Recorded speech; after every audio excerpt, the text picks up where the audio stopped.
গড়ফায় সাংসদ সায়নী ঘোষের name plate খুলে নেওয়া হলো পার্টি অফিস থেকে। এই হচ্ছে সেই ছবি আপনারা দেখতে পাচ্ছেন, যেখানে নেম প্লেট খুলে নেওয়া হয়েছে এবং তালা দিয়ে দেওয়া হয়েছে তার অফিসে। ঘাড় ধাক্কা দিয়ে বের করে দেওয়া হলো তার সহকারীকে।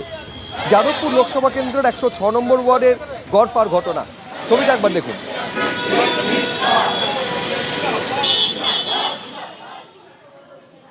ধুন্ধুমার কাণ্ড প্রিন্স আনোয়ার শাহ রোডে তৃণমূল কংগ্রেসের পার্টি অফিসে।